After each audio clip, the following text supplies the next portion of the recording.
del cielo, alégrate. Aleluya, aleluya. A continuación, por María Evangelizadora Radio, un pedacito de cielo en tu hogar, presentamos Crece en tu fe, con nuestro hermano Américo Tejada. Ruega a Dios por nosotros. Aleluya, aleluya. Saludos en este glorioso día y bendiciones a los radios oyentes que escuchan María Evangelizadora Radio. Están sedientos de la palabra de Dios. Les envío un saludo a su hermano Américo Tejada de la parroquia San Simón Stack San José, que está localizada en el Bronx y pertenece a la arquidiócesis de Nueva York. Estamos aquí todos los miércoles de 5 a 6 p.m. y los sábados de 9 a 10 a.m. hora de Nueva York. Si se quieren poner en contacto con este servidor, pueden llamarme al 718-933-5299 o mandarme un mensaje de texto al 917-860-3678. En este segmento de estudios bíblicos titulado Crece en tu fe, estamos estudiando una obra de un gran católico, el Dr. Scott Hahn, titulada Dios te salve, Reina y Madre. En esta obra nos explica por qué ama y honra a la Virgen María y por qué nosotros deberíamos amarla y honrarla también. Con un estilo vigoroso y elegante, el autor expone en este libro el lugar que tiene la Virgen María en la piedad cristiana.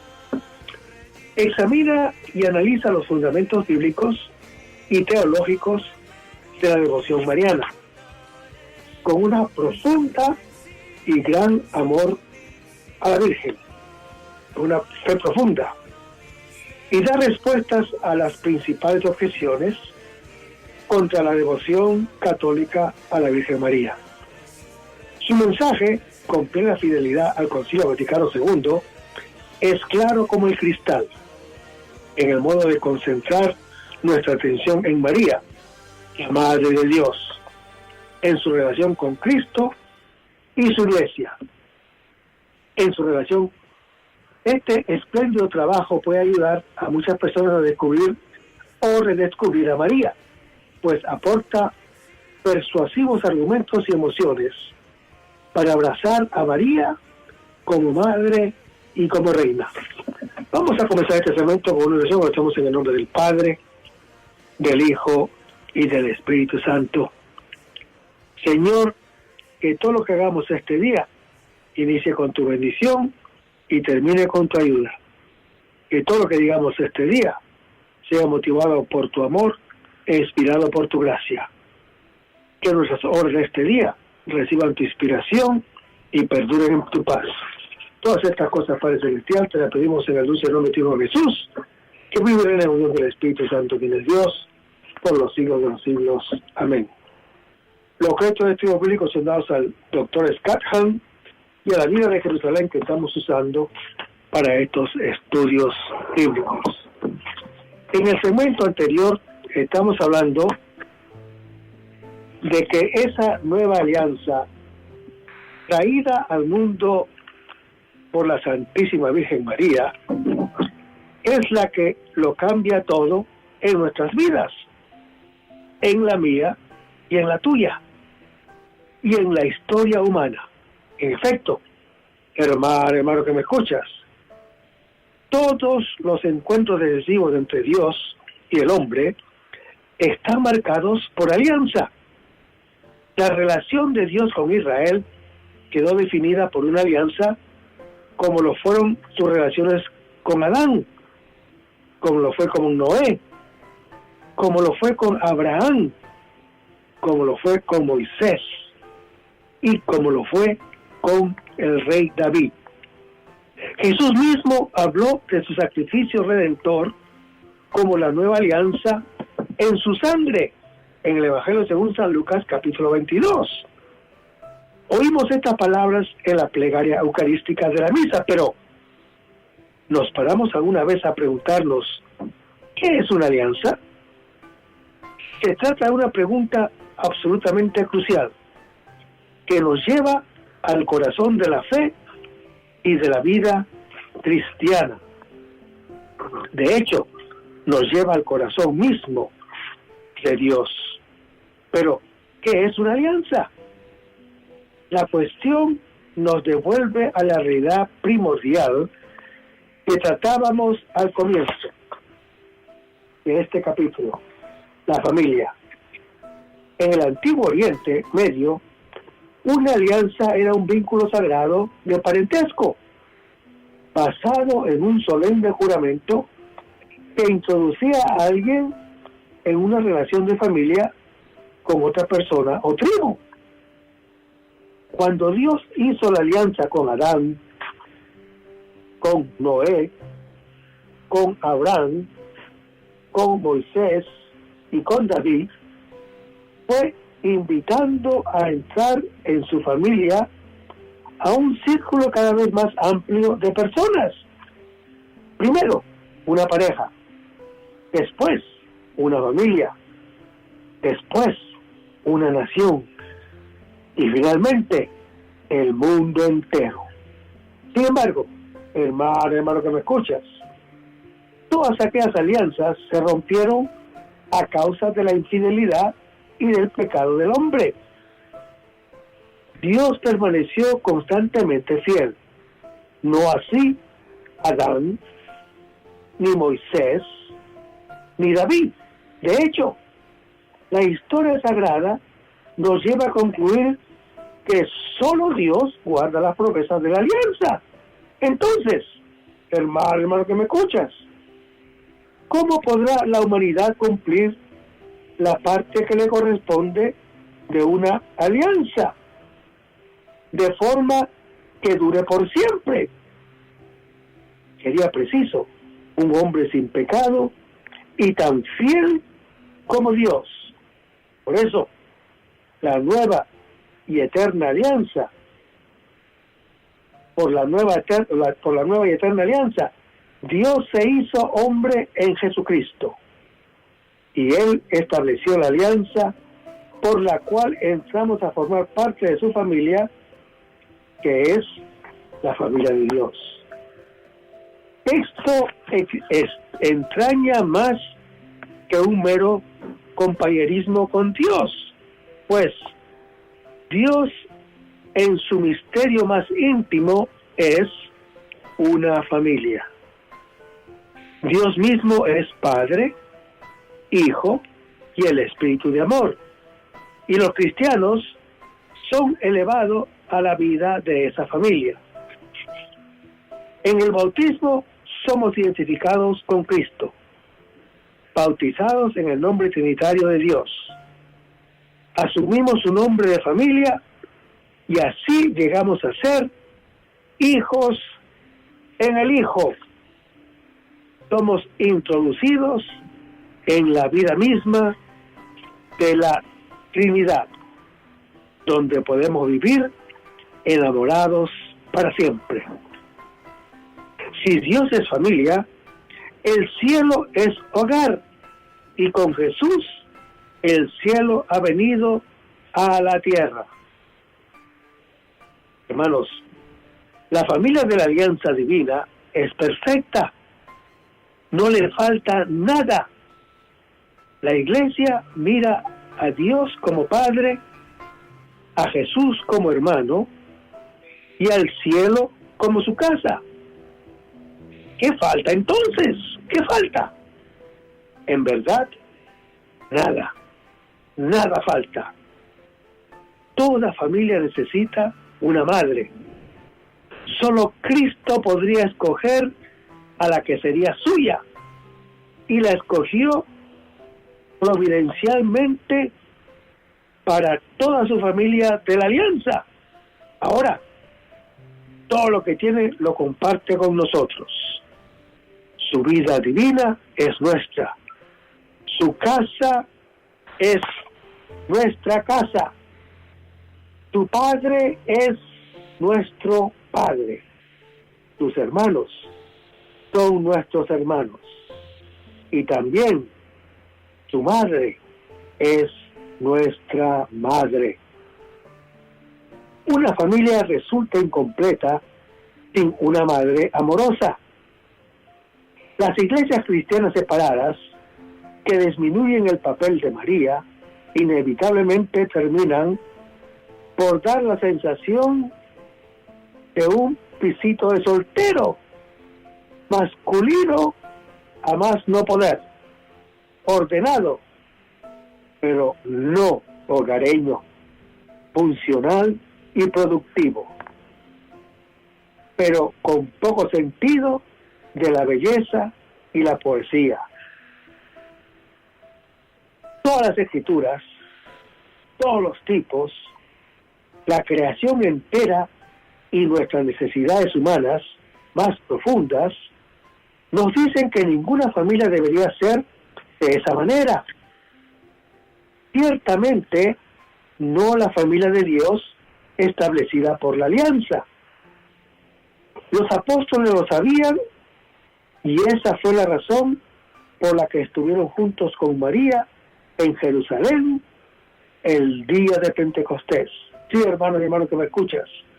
María estuvo presente cuando la iglesia que fundó el Señor Jesús fue inaugurada oficialmente en Pentecostés, capítulo 2 de los Hechos de los Apóstoles. Ahí estaba María, y ahí María habló en lenguas. Bendito y alabado sea el nombre del Señor. Las primeras generaciones cristianas lo sabían y por eso pintaron su imagen en las catacumbas y le dedicaron iglesias. En los íconos más antiguos de María, casi siempre se le retrata sosteniendo a su hijo pequeño, dándole siempre al mundo, como el capítulo 12 del Apocalipsis, como verdadera madre. Habitualmente se le retrata señalando a su hijo, como dirigiendo la mirada hacia los espectadores, sus otros hijos. Cuida maternalmente de su hijo, puesto que un niño pequeño no puede mantenerse en pie por sí mismo, al tiempo que cuida como madre a sus hijos que están en el mundo y los trae junto a él. Hermanos, los primeros cristianos tenían una devoción viva a la Virgen María. Encontramos pruebas de esa devoción en la literatura, en las obras de artes que nos han llegado y por supuesto en el Nuevo Testamento, que era su documento fundamental. Aunque la mariología de los 3 primeros siglos se encontraba en un estadio primitivo de desarrollo en comparación con el de tiempos posteriores y con el nuestro, quizás era más explícitamente eucarística que muchas expresiones posteriores y estaba muy sólidamente presentada en el contexto teológico de la creación, caída, encarnación y redención. Por eso, hermano que me escuchas, a veces puede hablarnos con mayor claridad, inmediatez y fuerza. Ciertamente el papel de María no tiene sentido fuera de su contexto en la historia de la salvación, pero tampoco es incidental en el plan de Dios. Dios quiso que su acto redentor fuese inconcebible sin ella. María estuvo en el plan divino desde el comienzo mismo, elegida y anunciada desde el momento en que Dios creó al hombre y a la mujer. De hecho, hermano que me escuchas, los primeros cristianos entendían que María y Jesús eran como una repetición de la primera creación de Dios. San Pablo hablaba de Adán como tipo de Jesús en Romanos capítulo 5 y de Jesús como el nuevo Adán o el último Adán en 1 Corintios capítulo 15 versículo 22, 21 y 22, donde después de la argumentación lógica, el apóstol Pablo pone en ejercicio su carisma de profeta y con toda autoridad proclama la revelación que ha recibido sobre este dato de la fe, que trasciende la experiencia y la razón. El tema hace que Pablo acuda al lenguaje y estilo apocalíptico. Hay que tener presente la naturaleza de este género literario para comprender bien el pasaje, discernir entre el mensaje y el vehículo literario que entra en juego, bajo las imágenes brillantes del género apocalíptico. Hay tres ideas fundamentales. Primero, Cristo ha sido resucitado como primicias de los demás. Segundo, con su resurrección, Cristo ha comenzado a reinar, pero su reinado no llegará a su perfección sino con la resurrección de los muertos. Tercero, el reinado de Cristo está ordenado al reinado absoluto de Dios. Hermanos, el apóstol Pablo comienza con un grito de victoria, pero no, dice, Cristo no ha resucitado por un acto de la omnipotencia de Dios.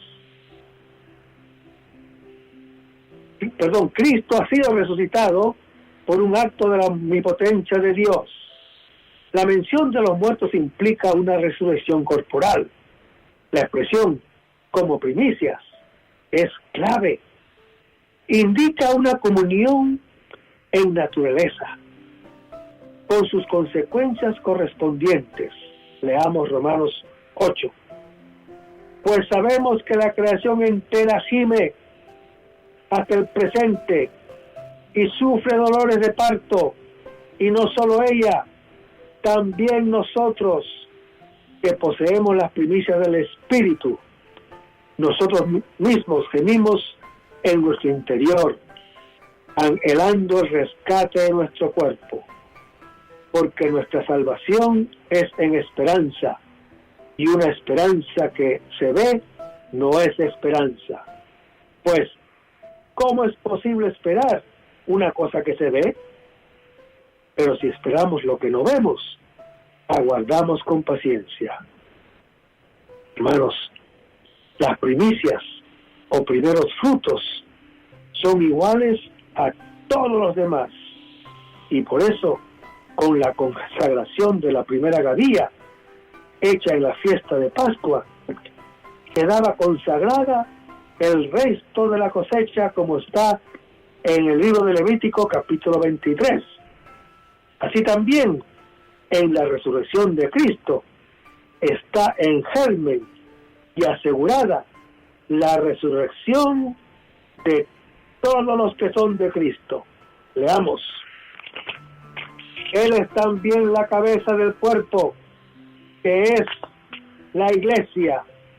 Él es el principio, el primogénito de entre los muertos, para que sea Él el primero en todo, como está escrito en Colosenses capítulo 1. Hermanos, estos versículos son una densa síntesis de la solidaridad corporativa de Cristo con su pueblo. Adán y Cristo son instrumentos de la humanidad que de ellos depende. No se trata solo de una dependencia biológica y física, sino de una dependencia integral que interesa al hombre total. Sin embargo, el texto se limita aquí a muerte por Adán y a resurrección por Cristo. Por un hombre, Adán, entró la muerte en el mundo. El Génesis no dice que el hombre haya sido creado inmortal, sino que podría serlo gracias a que comía del árbol de la vida. Pero pecó. Fue arrojado del paraíso. No pudo comer más de ese árbol y murió. Y tras él, toda la humanidad que depende de él. Hermanos, la muerte, pues, como castigo del pecado, vino por Adán, por otro hombre, Cristo resucitado. Viene la resurrección de los muertos. En él todos serán vivificados.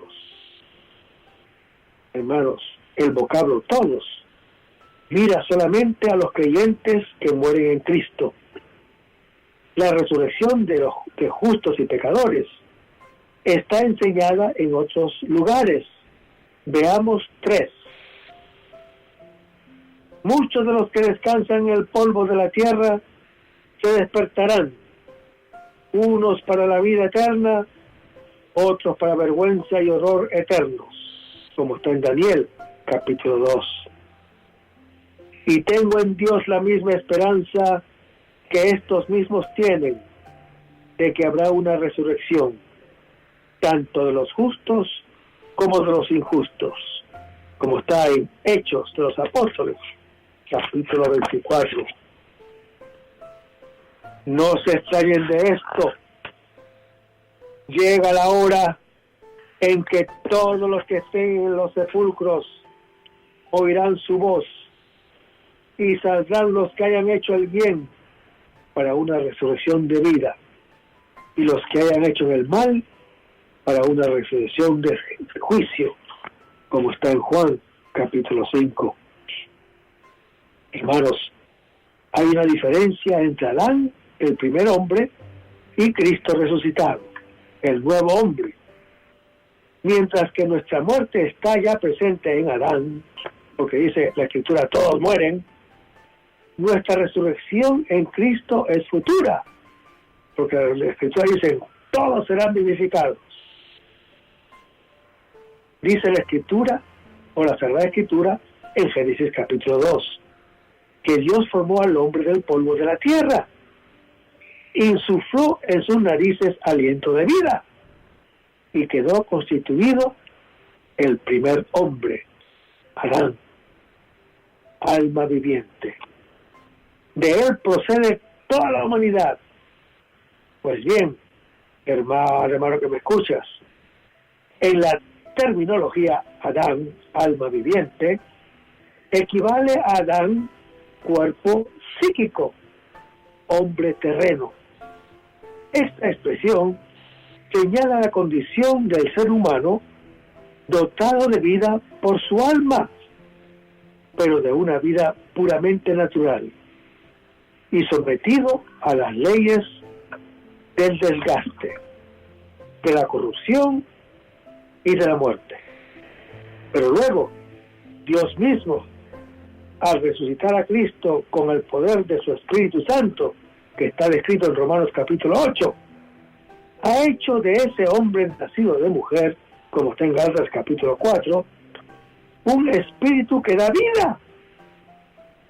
Él es el Adán escatológico, el hombre nuevo, el hombre celeste. Este vive y comunica vida, como está en 2 Corintios capítulo 3.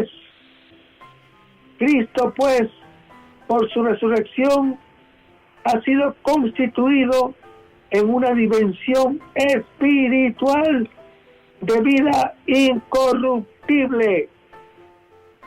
Y así como todos heredamos del primer hombre nuestro ser mortal, como está descrito en Génesis capítulo 5, Así el Adán escatológico heredaremos nuestro ser espiritual, que será inmortal.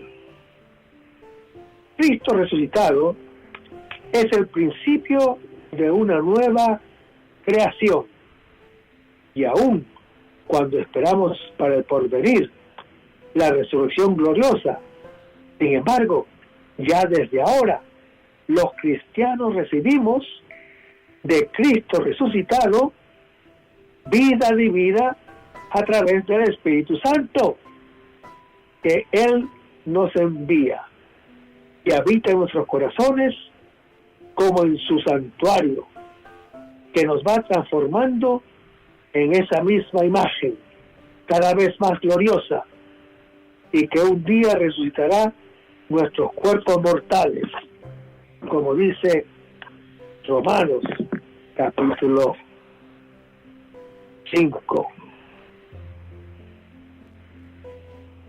Hermanos, los primeros cristianos consideraron que el comienzo del Génesis, con su relato de la creación y la caída, y con su promesa de redención, tenía unas implicaciones tan cristológicas que lo llamaron protoevangelio o primer evangelio, mientras que este tema es explícito en San Pablo y en los padres de la Iglesia, está implícito a lo largo del Nuevo Testamento. Por ejemplo, como Adán, Jesús fue probado en un jardín en el Getsemaní, en Mateo 26 y Juan capítulo 18. Como Adán, Jesús fue llevado a un árbol donde fue desnudado completamente, como está en Mateo capítulo 27. Como Adán cayó en el profundo sueño de la muerte para que del costado surgiera la nueva Eva, como está en Juan capítulo 19, su esposa, la Iglesia. ¿Por qué digo esto, hermanos? Porque cuando le dan la lanzada en la cruz a Jesús, en la cruz del costado brota sangre y agua. Y así como del costado de Adán salió Eva, su esposa, así también del costado de Jesús va a salir su esposa, que es la Iglesia Católica. Bendito y alabado sea el nombre de Jesús. En ningún otro lugar está desarrollado el motivo del nuevo Adán con tanto arte como el Evangelio según San Juan. El evangelista Juan no elabora las ideas como lo haría un comentador. En vez de eso, cuenta la historia de Jesucristo, pero comienza la historia haciéndose eco de la historia más primigenia de todas, el relato de la creación del Génesis. El eco más obvio lo tenemos en el principio. Ambos libros, Génesis y el Evangelio según San Juan, comienzan con estas palabras. El libro de Génesis arranca con las palabras: en el principio creó Dios los cielos y la tierra, que está en Génesis capítulo 1. Juan lo sigue de cerca, diciéndonos: en el principio era la palabra o el verbo, y la palabra estaba con Dios. En Juan capítulo 1, versículo 1, donde el apóstol Juan recoge un himno antiguo que sigue el esquema del Génesis capítulo 1, para proclamar que Dios ha creado el mundo por su palabra. Veamos. Por la palabra de Yahvé fueron hechos los cielos, por el aliento de su boca todos sus ejércitos. Él recoge como un dique las aguas del mar mete en depósito los océanos. Tema a Yahvé la tierra entera. Tiemblen ante él los habitantes del orbe, pues él habló y así fue. Él lo mandó y se hizo, como lo proclama el Salmo 33. Hermanos, en el Antiguo Testamento, la palabra y la sabiduría existían en Dios y participaban en la creación y gobierno del mundo, como está en Génesis capítulo 1. Cuando Dios con su palabra dice, hágase, en Proverbios 8 se lee, Yahvé me creó, primicia de su actividad antes de sus obras antiguas. Desde la eternidad fui formada, desde el principio, antes del origen de la tierra, fui engendrada cuando no existían los océanos. Cuando colocaba los cielos, allí estaba yo. Cuando sentaba los cimientos de la tierra, yo estaba junto a él. Como aprendiz, yo era su alegría cotidiana, jugando todo el tiempo en su presencia, jugando con la esfera de la tierra y compartiendo mi alegría con los humanos. Hermanos, ahora es el Verbo, palabra de Dios, que preexistía en Dios. Leamos. Ya les he dicho que morirán en sus pecados, porque si no creen que yo soy, morirán en sus pecados. Cuando hayan levantado al Hijo del Hombre, entonces sabrán de que yo soy, como está descrito en Juan capítulo 8, quien fue enviado al mundo por el Padre. Leamos. Porque Dios no ha enviado a su Hijo al mundo para juzgar al mundo, sino para que el mundo se salve por él, como lo dice Juan capítulo 3. Después, acabada su misión, volvió al Padre, como lo describe Juan capítulo 20. Hermanos, en el Nuevo Testamento, el apóstol Juan, quien despeja plenamente, gracias al hecho de la encarnación, la naturaleza personal de esta persona subsistente. En el principio existía el Verbo, dice el evangelista. El paralelismo con el principio del Génesis capítulo 1 es evidente. Esto significa que el autor tiene en su mente la idea de una nueva creación y de un nuevo orden de cosas. En el principio, esto es, cuando el conjunto de los seres del cosmos todavía no venía a la existencia, el Verbo, o sea, la palabra de Dios, ya existía. Verdades de primera importancia se desprenden de esta corta frase. Se afirma la existencia del Verbo anterior a la creación. Es el apóstol Juan quien despega plenamente, gracias al hecho de la encarnación, la naturaleza personal de esta palabra subsistente. En el principio existía el Verbo, dice el evangelista. El paralelismo con el principio del Génesis capítulo 1 es evidente. Esto significa que el autor tiene en su mente la idea de una nueva creación y de un nuevo orden de cosas. En el principio, esto es, cuando el conjunto de los seres del cosmos todavía no venía a la existencia, el Verbo, o sea, la palabra de Dios, ya existía. Verdades de primera importancia se desprenden de esta corta frase. Se afirma la existencia del Verbo anterior a la creación. Se subraya su orden supracósmico. Se insinúa su eternidad.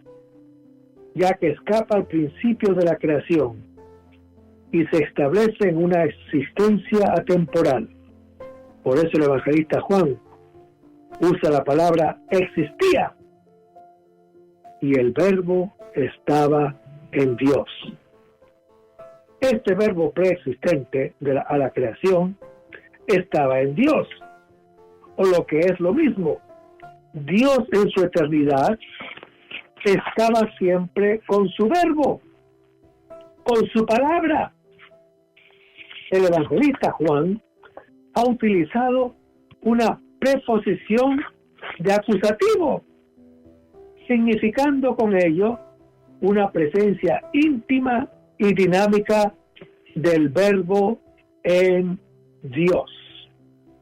La frase afirma la unión del verbo con Dios, pero deja entrever al mismo tiempo su distinción respecto del mismo, cuando dice, y el verbo era Dios. Unido a Dios, pero distinto de Dios. El verbo era Dios, se afirma, por tanto, explícitamente, la divinidad del verbo. Esta afirmación, con la confesión de Tomás cuando dice, Señor mío y Dios mío, en Juan capítulo 1, forman una inclusión y son los textos más explícitos sobre la divinidad del verbo hecho carne, Jesús de Nazaret, hijo de María. Hay varios textos en el Nuevo Testamento alusivos a la divinidad de Jesús, pero leamos Tito capítulo 2, versículo 13, donde dice,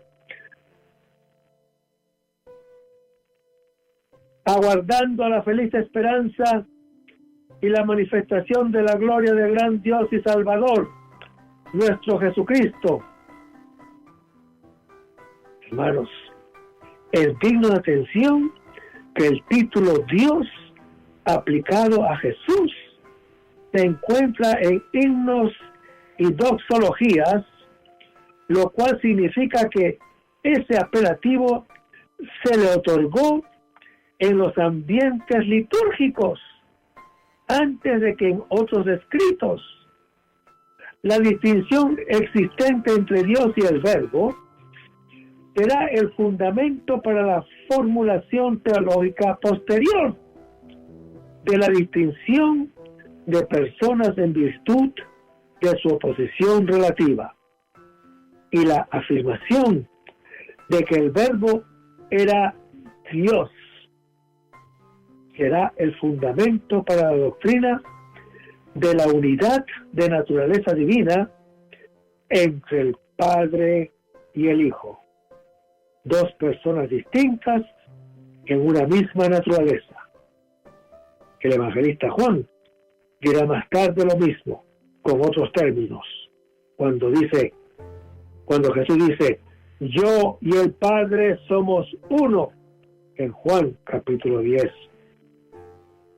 Y la Escritura dice, este estaba en el principio en Dios. Hermanos, ese verbo, allá en el principio, antes de la creación, estaba en Dios. A pesar que estos versículos hablan del verbo en Dios, el himno no se ocupa propiamente del misterio de Dios en sí mismo. El énfasis no está en lo que es Dios, sino en sus relaciones con los hombres. El término mismo, verbo, palabra, sugiere de inmediato una comunicación. En ambos casos, estamos hablando de un comienzo absoluto, de una nueva creación, como está y vayamos a Juan capítulo 1, versículo 3. Que si el verbo, Hijo de Dios vivo, como lo dice Juan capítulo 6, versículo 57, Lo mismo que el Padre que vive me ha enviado, y yo vivo por el Padre. También el que me ama, el que me coma y vivirá por mí. Hermanos, el Verbo es para el mundo, fuente de vida eterna, como lo dice Juan capítulo 17, versículo 2.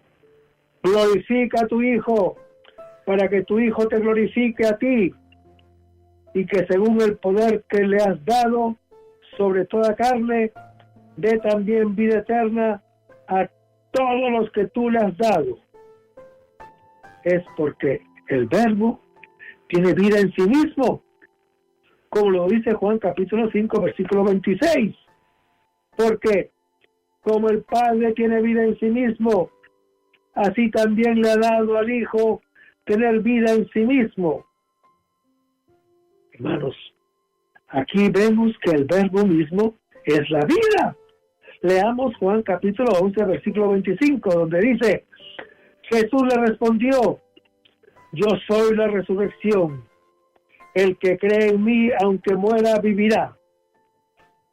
Hermanos, como la luz en el Antiguo Testamento, que está descrita en Isaías capítulo 9, cuando dice: el pueblo que andaba a oscuras vio una luz grande. Los que vivían en tierra de sombras, una luz brilló para ellos. Así, el Verbo conduce a los hombres hacia Dios y les da la felicidad, les da la vida, les da la salvación mesiánica. El evangelista Juan pasa a la esfera de la creación. Comienza a describir la historia del mundo, cuyos orígenes están en Dios. Tratándose del Verbo, se emplea la forma absoluta existía. Tratándose ahora de los demás seres, se dice que todo fue hecho, más aún se predica que todo vino a la existencia por el Verbo. Él es el autor de todas las cosas. Y cuando el apóstol Juan dice: sin Él nada se hizo, enfatiza la idea con un matiz peculiar, pues la preposición sin se opone a con, en, y por lo tanto, hermano que me escuchas, todo cuanto existe ha venido a ser por el Verbo y con Él y en Él. Esto es, en virtud de su presencia. Esta idea se comprende mejor con el paralelo que encontramos en Juan capítulo 15, donde dice: sin mí no podrán hacer nada. Así como en el orden sobrenatural hay que permanecer en Jesús, porque sin Él, o sea, fuera de Él, nada podemos hacer. Así también en el orden natural, nada ha venido a la existencia, sino por Él y en Él. La doctrina juanina del Verbo creador tiene sus antecedentes en el Antiguo Testamento, principalmente los textos que tratan de la palabra creadora, y en el Génesis capítulo 1. Este primer relato es más abstracto y teológico que en el capítulo 2.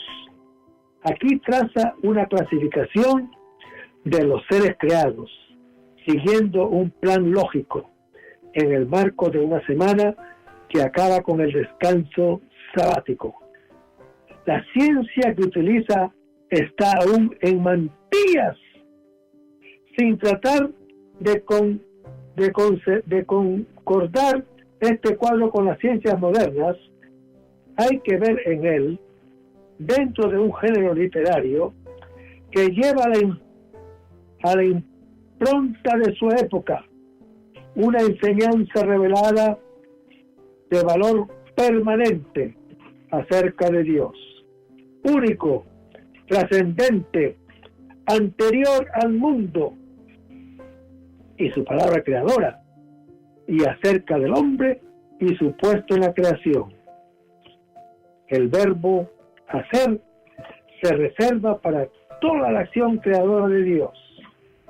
Y en Sabiduría capítulo 9 leemos: Dios de mis antepasados, Señor de misericordia, que hiciste todas las cosas con tu palabra. También las escrituras hablan de la sabiduría personificada como Proverbios capítulo 8. Pero leamos la vida de Sabiduría capítulo 9. Y con tu sabiduría formaste al hombre para que dominara todas las criaturas. Hermanos, en el Antiguo Testamento, el libro del segundo Isaías, en particular, explotó la teología de la palabra de Dios. La palabra de Dios es el órgano de sus predicciones en Isaías 46. Es la palabra creadora que llama al universo entero en Isaías 48. Es la palabra irrevocable en Isaías capítulo 45. Es la palabra que se asemeja a la palabra creadora del Génesis en Isaías capítulo 44. Además, Deuteronomio 30 proclama: porque muy cerca de ti está la palabra. Hermanos, la siguiente resonancia viene enseguida. En Génesis capítulo 1 vemos que Dios creó la luz para que brillara en la oscuridad. En Juan capítulo 1 versículo 4 a 5 vemos que la vida de la palabra era la luz de los hombres que brilla en las tinieblas. Esta estrofa consta de 4 versos, a los que corresponden 4 ideas. Los elementos son vida, luz, hombres, tiniebla. El autor sigue teniendo ante su mente las primeras páginas del Génesis, pero siendo él un cristiano, aun cuando en estos versículos no explícite el nombre de Jesús, está ya presente en su pensamiento la figura del Verbo de Dios, del que dirá poco después que fue hecho carne. Y el evangelista escribe: lo que ha sido hecho en él era vida. Para comprender esta afirmación hay que acudir a los paralelos juaninos. Hay 2 series de textos sobre el concepto de vida en relación a Jesús. Primero, su contacto produce vida eterna. Juan 3, Juan capítulo 4, Juan capítulo 17, Juan capítulo 20. Pero leamos Juan capítulo 10, versículo 28. Y eso, hermano y hermana que me escuchas, lo vamos a hacer en el próximo segmento, porque el tiempo se nos ha acabado. Vamos a terminar este segmento con oración y lo hacemos en el nombre del Padre, del Hijo y del Espíritu Santo. Señor Jesús, ayúdanos a conservar el fervor espiritual, la dulce y confortadora alegría de evangelizar, incluso cuando hay que sembrar entre lágrimas, como lo hizo Juan el Bautista, como lo hicieron los apóstoles Pedro y Pablo, como lo hicieron todos sus apóstoles, y también esa gran multitud de evangelizadores que se han sucedido a lo largo de la historia de la Iglesia Católica, que con un ímpetu interior que nadie sea capaz de extinguir. Señor Jesús, que esta sea la mayor alegría de nuestras vidas entregadas al Evangelio, y ojalá que el mundo actual pueda así recibir la buena nueva del Evangelio. Por porque tenemos la tarea de anunciar el reino de Dios y de implantar su iglesia en este mundo que todavía no te conocen. Toda esta cosa, Padre Celestial, que la pedimos en el dulce nombre de Jesús, que vive en la unión del Espíritu Santo, quien es Dios, por los siglos de los siglos. Amén. Hasta el próximo segmento. Que el Señor los bendiga.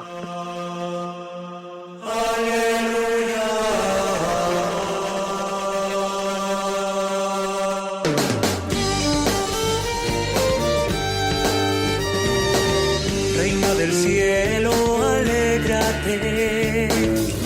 Aleluya, aleluya. Porque al que tú portabas, aleluya, aleluya, resucitó como dijo. Aleluya, aleluya. Ruega a Dios por nosotros. Aleluya, aleluya. Goza y alégrate, Virgen María, por la verdadera resurrección del Señor. Goza y alégrate, Reina del cielo. Aleluya, aleluya.